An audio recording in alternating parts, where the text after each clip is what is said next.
chances can be hard. Take it from me.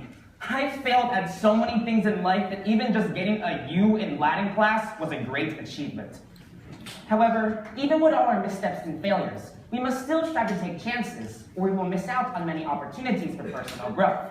In this 1999 original oratory, we examine the concepts of risk-taking and see how they can benefit our life through song, humor, and maybe just a little bit of love.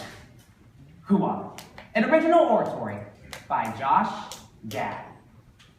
When thou sees my mockery, thou shalt not be too pleased with me. Thou should sit back and relax and laugh at everything you see. For my oh-oh is a no-no by most standards in debate. But do not fear, my friends and fools, for I am one who lives on fate. From the moment of my birth, I've been taking chances. The doctor delivering me pulled out a very sharp object, attempting to cut off a piece of my childhood, so I peed on him. When I was 16, I tried to see this girl out, despite the fact that everyone told me not to. Well, let me tell you something. She rejected me. Actually, she didn't flat out reject me. She was just like, I don't know. Yeah, so when people came up to me and said, hey Josh, you going out with Brooke? I'd say, oh, yeah. But she doesn't know. Taking chance after chance. Such has been the story of my life. Risk after risk, failure after failure. But eventually, success after success. And if there's one thing that I've learned, it's that despite the setbacks, the risks are all worth the effort. As Al Pacino so eloquently states in the movie, Scent of a Woman, hoo-ah! That's it, that's all he says. Well, you see, Pacino's character, that of a middle-aged blind man, achieves his own sense of happiness and fulfillment through the countless risks he takes, like driving an automobile. He figures, hoo-ah, what the hell, I have nothing to lose! And it is that rebellious spirit which embodies the very essence of risk-taking, recognizing that the greatest risk can often yield the greatest payoff. But even without knowing the final outcome, we must still strive to take the chance, or we'll never know what may have been if only ... And to achieve success in flight and display, we must first understand the nature of risk-taking. Second, understand the difference between positive and negative risks. And most importantly, have the courage to then seize the opportunities. Author Miles Hodges, in his book Living by Faith, states that we are currently living in a dualistic society where on the one hand, people copy out of fear of the unknown, and on the other hand, people take risks simply for the sake of taking risks, leading to often meaningless and potentially even deleterious outcomes. Okay, for example, going to the Phoenix Zoo, rubbing deer's blood on your face, then jumping into the lion's pit, kicking the lion's cub, and then saying to yourself, yeah, I'm gonna take whatever happens next to me like a man now.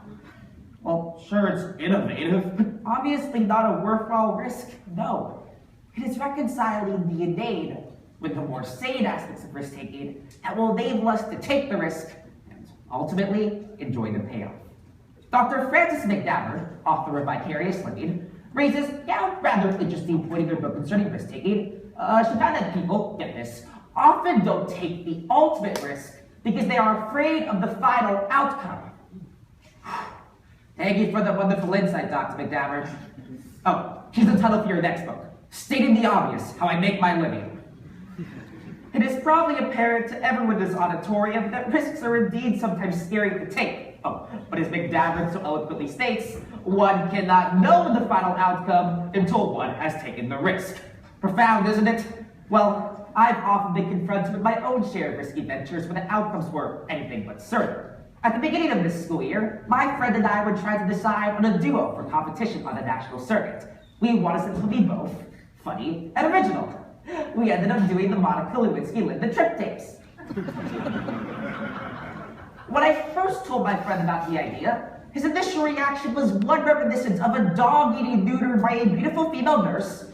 He was scared and bewildered, but at the same time strangely attracted to the idea. Suffice it to say, my friend and I took the risk, and ultimately reaped its numerous benefits, proving once again that hoo-ah is the only way to go. Now, it is important to understand the difference between risks that enhance the well-being of one's life and risks that hurt others, and consequently, ruin relationships and lives. So, I've compiled a short list of positive and negative risks that might enhance your judgment of what to do in certain situations. Okay, let's see.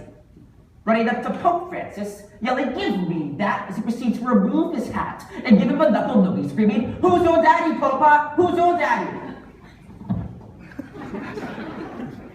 Bad risk. Refusing to give your seat up on a bus, simply for the color of your skin. Knowing very well you will be punished for doing so. Rosa Parks, that's a great risk. I hope you understand what I'm getting at. Risks should be taken with thoughtful determination, not needlessly detrimental to our lives or interpersonal relationships. Heed the advice of actor Dean Martin, who stated, "Don't be stupid, it just wouldn't be smart of you." So far, you've seen how taking chances can enhance the well-being of one's life. In some cases, however, taking a risk can save a life. 1945. At the end of the Second World War, legions of Jews who had been confined to concentration camps were sent on death marches. The Jews had walked hundreds of miles without shoes or food until they met their untimely deaths.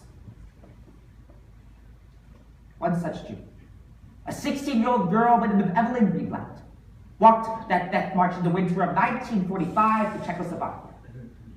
Her foot was infected, her body sore.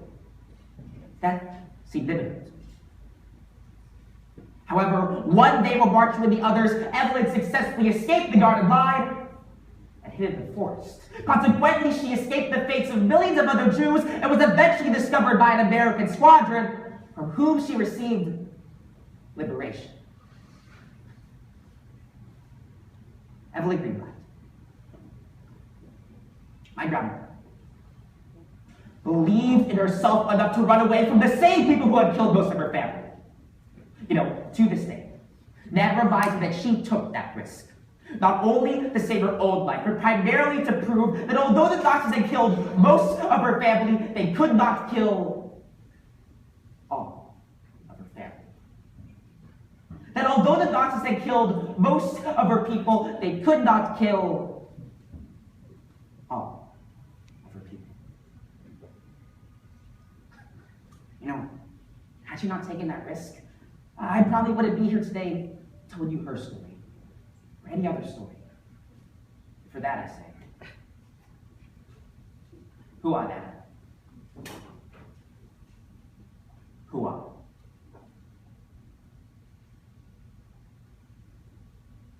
Okay. Here's where I stop. Here's where I say, Hua to you. No more gimmicks. No more fancy articles. Just me. So, you want a solution.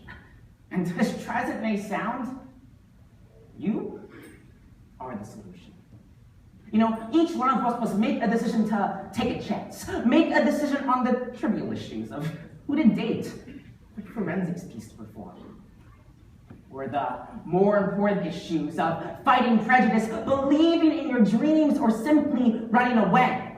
You have to be able to say to yourself that yes, you can take a chance. It will better your life.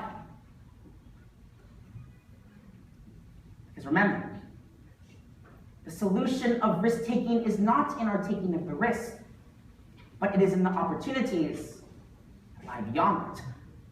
Those opportunities that may or may not exist, that we should certainly never ignore. I recently came across an anonymously posted article on the internet entitled, "Risk-Taking is Free," that epitomizes what risk-taking is all about. The poem reads, "To love is to risk not loving in return. To live is to risk dying. To hope is to risk despair. To try is to risk failure. But the risk must be taken because the greatest hazard in life is to risk nothing. The person who risks nothing, does nothing, has nothing, is nothing. And with those words in mind, I say to you, now that you have heard my speech, I hope to others you may teach to take a risk without regret, to laugh at fear with pride, not fret. If there's something you might believe in, don't go on dreaming, just take hold. And when you do, my friends, you'll find that risks might bring rewards in time. Hooah!